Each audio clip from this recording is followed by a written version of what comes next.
Very good morning साथियों। तो हम आ गए हैं आपके लिए सिविक्स का सामाजिक विज्ञान लोकतांत्रिक राजनीति 10th क्लास के लिए चैप्टर 1 लेके, ठीक है। और इस चैप्टर का नाम है सत्ता की साझेदारी। तो हम देखेंगे कि भारत के साथ साथ दूसरे कंट्रियों में भी जो शासन व्यवस्था है वो अपनी ताकत दूसरे पार्टियों के साथ कैसे बांटती है, या दूसरी पार्टियां मिलके या सारी पार्टियां मिलके किस तरीके से शासन व्यवस्था को चलाती है, किस पार्टी का क्या योगदान हो सकता है, किस पार्टी मतलब जो जीत गई और जो हार गई। जैसा कि 6 चैप्टर में हमने देखा था कि पक्ष और विपक्ष दो होते हैं, तो इन दोनों पे बात होगी। फिलहाल हमें यहाँ पे साझेदारी की बात करनी है। तो साझेदारी का मतलब क्या हुआ कि एक दूसरे के सहयोग से काम चले, ठीक है। यानी कोई भी चीज, जैसे आपके घर में कोई चीज आती है तो एक सब मिल बांट के काम करते हैं, वही होगी साझेदारी। तो शुरू करते हैं। साझेदारी होती क्या चीज है? जब किसी शासन व्यवस्था में हर सामाजिक समूह और समुदाय की भागीदारी सरकार में होती है, ठीक है, तो इस सत्ता को साझेदारी कहते हैं। यानी कोई सरकार है तो उसमें सामाजिक समूह और समुदाय के विभिन्न स्तर के लोगों का अगर सरकार के साथ साठगांठ हो या उनका योगदान हो तो उसी को हम क्या कहते हैं? साझेदारी कहते हैं। लोकतंत्र का मूल मंत्र है सत्ता की साझेदारी। अगर लोकतंत्र है तो वहां पे सत्ता की साझेदारी होगी ही होगी, यही इसका मूल मंत्र है। क्लियर है बात? किसी भी लोकतांत्रिक सरकार में हर नागरिक का हिस्सा होता है। यह हिस्सा भागीदारी के द्वारा संभव हो पाता है। कोई भी सरकार है तो उसमें प्रत्येक व्यक्ति का आप वोट देते हैं, अगर नहीं देते हैं तो आगे चल के वोट देंगे। इसका मतलब ये होता है कि सरकार को बनाने में आपका भी योगदान है, ठीक। यह भागीदारी किसके द्वारा संभव होता है भाई? चुनाव करके हम अपना मत अपने पसंद के जो प्रतिभागी होता है उसको देते हैं, ठीक है। इस प्रकार की शासन व्यवस्था में नागरिकों को इस बात का अधिकार होता है कि शासन के तरीकों के बारे में सलाह ली जाए या दी जाए। यानी आपका क्या मत होगा कि अगर आप वोट चुनाव कर रहे हैं, चुनाव में किसी प्रतिभागी को चुन रहे हैं तो अपने हिसाब से चुनेंगे, यानी जो आपके क्षेत्र का राज्य का विकास कर सके, ठीक है। अगर हम बेल्जियम, एक छोटा सा देश है, बेल्जियम के समान हम यहाँ पे दो देशों को लेके चलेंगे, बेल्जियम और श्रीलंका की, वहां पे सत्ता की साझेदारी कैसी होती है, उसके बाद हम अपने देश के बारे में देखेंगे। तो बेल्जियम में क्या हुआ कि बेल्जियम में एक छोटा सा देश है जिसका एरिया कह लीजिए आप हरियाणा से भी छोटा है, आबादी बेल्जियम की आबादी हरियाणा से भी कम है, लेकिन उसके बावजूद भी वहां की जो सामाजिक व्यवस्था है वो बहुत ही जटिल है। वहां पे रहने वाले, बेल्जियम में रहने वाले 59% लोग डच बोलते हैं, ठीक, और बाकी 40% लोग फ्रेंच बोलते हैं, 1% लोग जर्मन बोलते हैं, 40% लोग फ्रेंच बोलते हैं और बचे 1% वो क्या बोलते हैं? जर्मन बोलते हैं। इसका मतलब क्या होगा भाई कि वहां पे अलग अलग, देखिए मेजोरिटी है किसकी? क्लियर है बात? तो डच बोलने वालों की मेजोरिटी है। अब लेकिन वहां पे जो सत्ता का साझेदारी दिखाया गया है, जिस तरीके से वहां की संसदीय प्रणाली है वो काबिले तारीफ है, ठीक है। तभी तो हम उसके बारे में आज बात कर रहे हैं। तो बेल्जियम की समझदारी क्या रही अपने शासन व्यवस्था को लेके? तो कई भाषाओं की विविधता के कारण और संस्कृत की विविधता के कारण राजनीतिक झगड़े का कारण बन जाता है ये जो विविधता है। लेकिन बेल्जियम के लोगों ने एक नवीन प्रकार की शासन पद्धति का विकास किया, डेवलपमेंट किया, जिसमें सांस्कृतिक विविधताओं और क्षेत्रीय अंतरों से होने वाले आपसी मतभेद को दूर किया जा सकता है, ठीक है। और इसमें क्या हुआ भाई?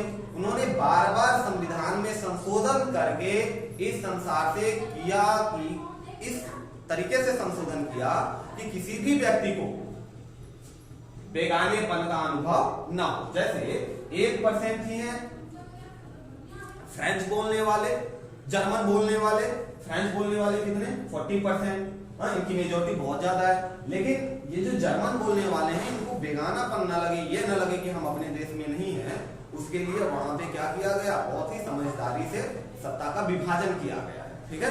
सारा विश्व बेल्जियम की समझदारी की दाद देता है।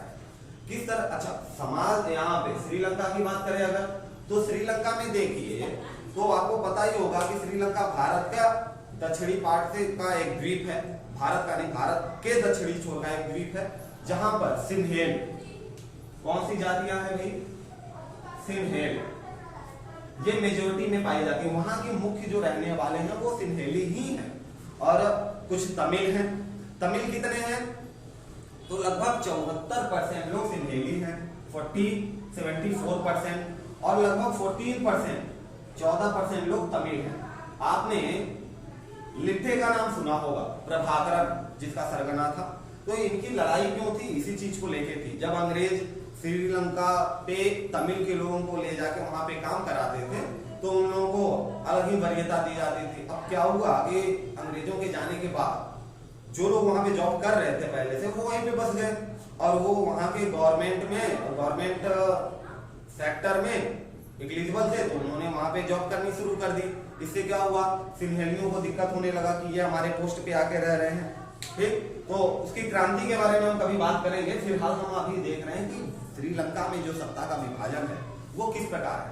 तो भाई वहां पे श्रीलंका में सिन्हेली 74% है और 14% तमिल है। 14 to 18%, लगभग 14 से लेके 18% तक, ठीक है, क्या है आपके तमिल है। इसके साथ ही साथ छोटे कुछ परसेंट में मुसलमान, ईसाई, जो कि देश के पूर्वी भागों में रहते हैं, जबकि देश के बाकी हिस्सों में सिन्हेली रहते हैं। ठीक, यदि श्रीलंका में लोग चाहते तो वो भी बेल्जियम की भांति जातीय मसले का कोई ना कोई उचित उपाय निकाल सकते थे। ठीक, परंतु वहां के बहुसंख्यक समुदाय अर्थात सिन्हेलियों ने क्या किया कि अपने बहुसंख्यकवाद को दूसरों पर थोपने का प्रयत्न शुरू कर दिया, जिसके कारण क्या हुआ, गृह युद्ध हुआ। और आज भी वो थमने का नाम नहीं ले रहा है। गृह युद्ध का सबसे अच्छा एग्जांपल आपका लिट्टे है। लिट्टे का जो प्रभाकरन था, सरगना, आप अगर 15-20 साल पहले की स्टोरी देखो, जब राजीव गांधी की हत्या हुई थी उसके बाद की कहानी, प्रभाकरन को कैसे मारा गया था, तो वहां पे आपको समझ में आएगा कि सिन्हेलियों का बहुत बड़ा योगदान था प्रभाकरन को समाप्त करने में। खैर, श्रीलंका में बहुसंख्यावाद है। बहुसंख्यावाद का मतलब क्या हुआ, बहुसंख्यावाद का अर्थ है कि बहुसंख्यक समुदाय मनचाहे ढंग से देश का शासन चला सकता है, अल्पसंख्यक समुदाय की अवहेलना कर सकता है। भाई जिसकी मेजोरिटी रहेगी उसकी बात सुनी जाएगी। सिन्हेलियों को विश्वविद्यालय और सरकारी नौकरियों में प्रामाणिकता दी गई और तमिल और दूसरे धर्मों के लोगों को पीछे कर दिया गया। और 1956 में एक कानून पास कर दिया गया जिसमें सिन्हेली समुदाय को सर्वोच्च स्थान स्थापित कर दिया गया। सिन्हेलियों को बोला गया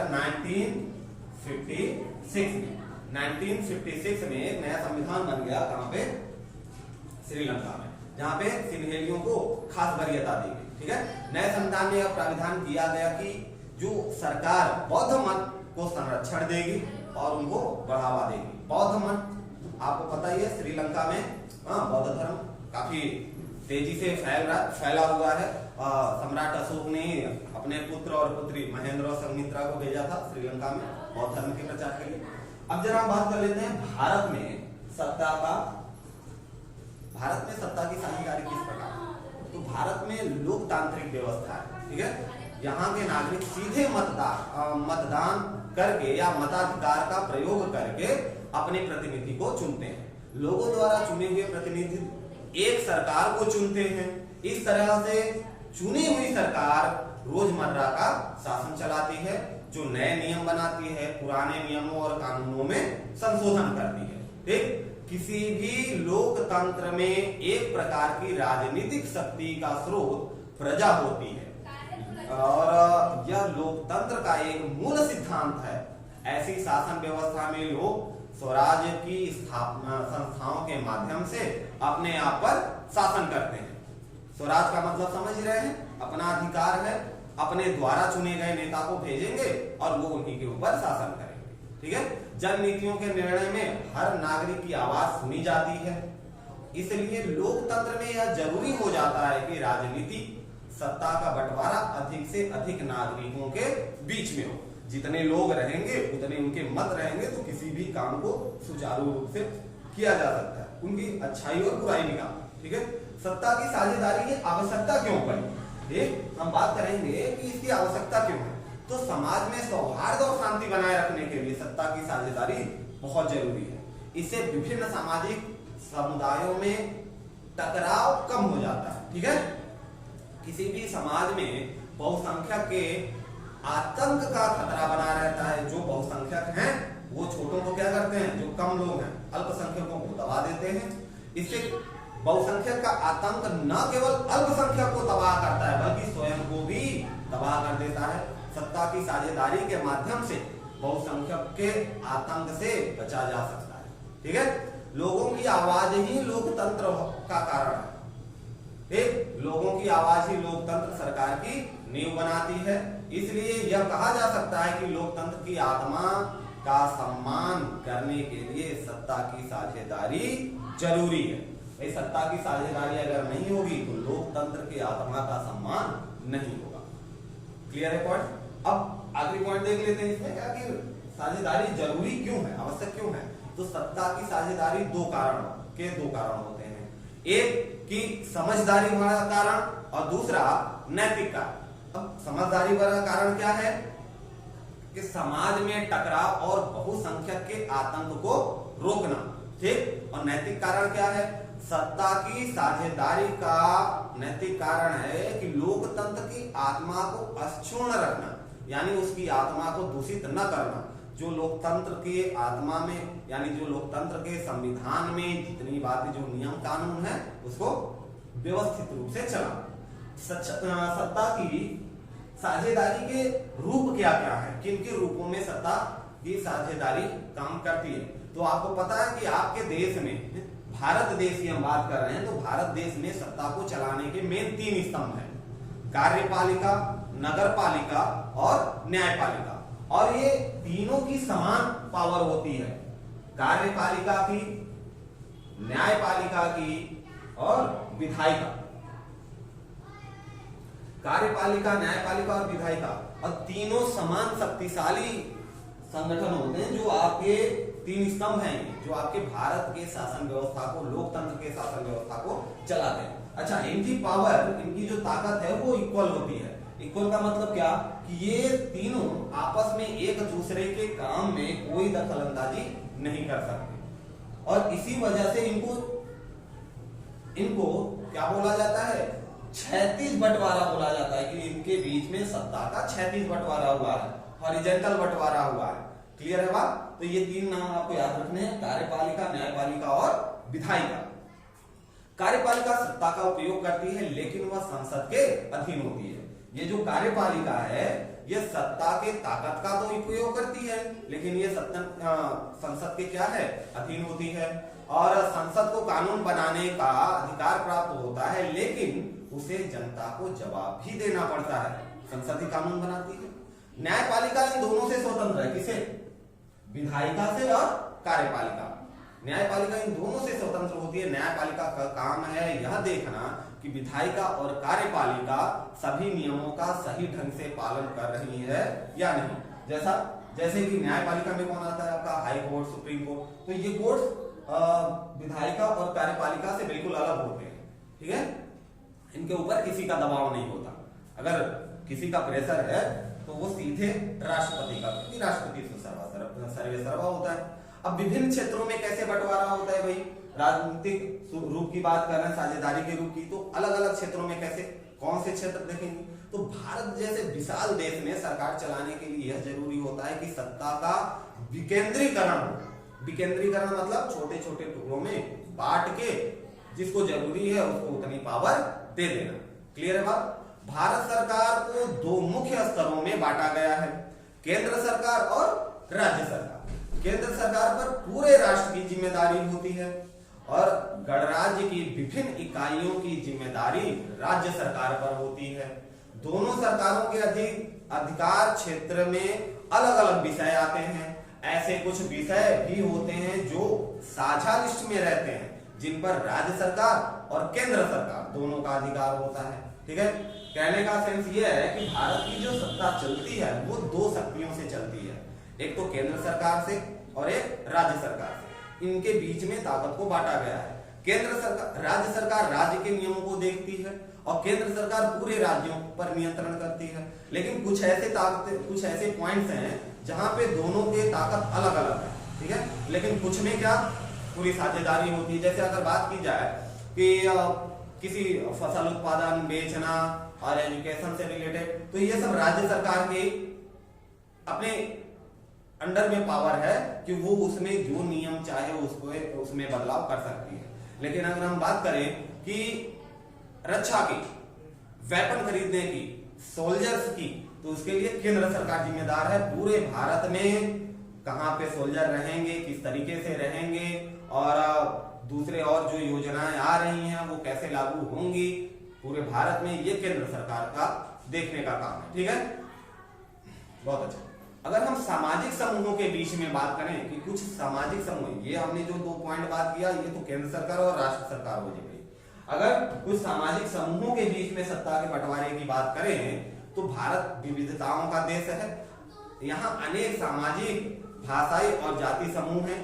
इन विभिन्न समूहों के बीच में सत्ता का बंटवारा होता है।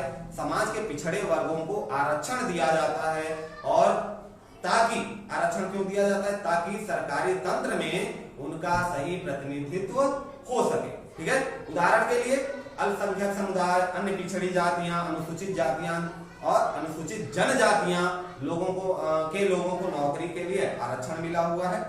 क्यों मिला हुआ है आरक्षण? ताकि उनको ऊपर उठने का एक मौका मिले, ठीक है।